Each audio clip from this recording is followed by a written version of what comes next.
Olá! Hoje a gente vai fazer uma análise de uma das transformações mais trágicas e complexas dos animes, mergulhando fundo na psicologia de Obito Uchiha. Essa frase, ela é o coração de toda essa nossa conversa.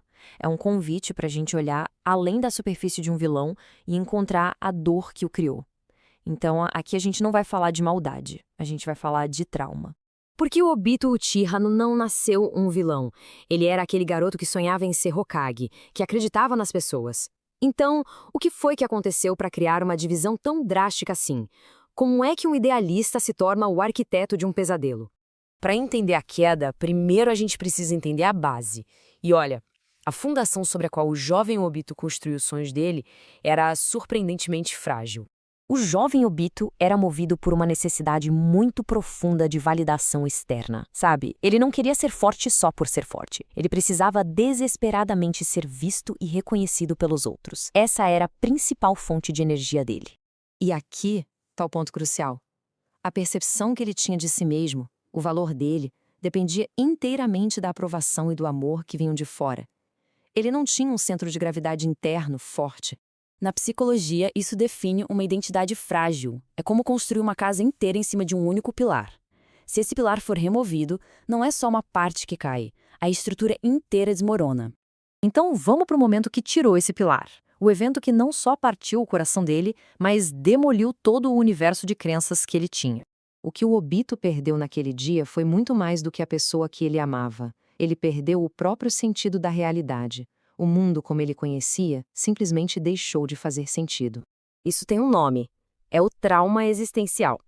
É o que acontece quando a realidade contradiz de forma tão brutal aquilo em que uma pessoa acredita, que o cérebro não consegue processar. A visão de mundo da pessoa vira pó. Ele acreditava em justiça, na força da amizade, no poder do amor, na promessa de um futuro. E num único instante, ele viu tudo isso ser esmagado. A dor foi tão extrema que a mente dele precisou encontrar uma saída. Quando a realidade se torna insuportável, a mente busca refúgio. A vilania do Obito não nasceu do ódio, mas de uma desesperada tentativa de fuga psicológica. Aquele plano do Tsukuyomi infinito, o mundo de sonhos perfeitos, não era sobre controle. Era sobre escapar da dor de um mundo real e cheio de falhas. É mais fácil criar uma ilusão confortável do que confrontar uma verdade que machuca.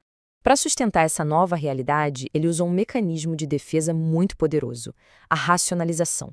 Ele precisava de uma lógica para as ações dele, um jeito de justificar o injustificável. E essa frase resume a racionalização dele perfeitamente. Ele não estava se tornando mal, ele estava só se espelhando do mundo que o feriu. Era uma forma de dar a si mesmo permissão para agir daquele jeito. A escala do plano do Obito é gigantesca, claro, mas o mecanismo por trás dessa fuga é, na verdade, uma coisa profundamente humana. Quantas pessoas hoje em dia não fogem para vícios, para o trabalho excessivo, para a fantasia das redes sociais ou até para ideologias extremas? Quando a dor é grande demais, a ilusão sempre parece mais confortável que a verdade. Obito não odiava o mundo, ele odiava a dor que o mundo lhe causou. Bom, vamos então para a parte final e ver como tudo isso se materializa. A máscara que ele usava era muito, mas muito mais do que um simples disfarce. Esse é o ponto central de toda a nossa análise. A máscara de Tobi, a identidade do vilão, não servia para esconder o rosto, mas para proteger o coração ferido. Era uma barreira contra o mundo. E isso ilustra uma verdade universal. A frieza, a distância, muitas vezes não são ausência de sentimento. São, na verdade, uma armadura construída para garantir que a vulnerabilidade nunca mais seja exposta à mesma dor. E a prova de que o garoto idealista ainda existia está nos momentos de hesitação dele. Aqueles vislumbres de conflito mostram que o trauma nunca o matou de verdade. Apenas o enterrou sobre camadas e mais camadas de dor e de racionalização. E isso nos leva a uma reconsideração fundamental sobre como a gente enxerga a transformação das pessoas, especialmente daquelas que parecem perdidas ou que nos feriram.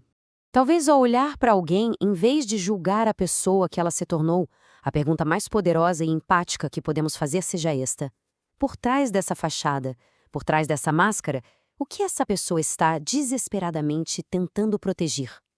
Entender esses personagens é uma forma segura de nos entendermos também.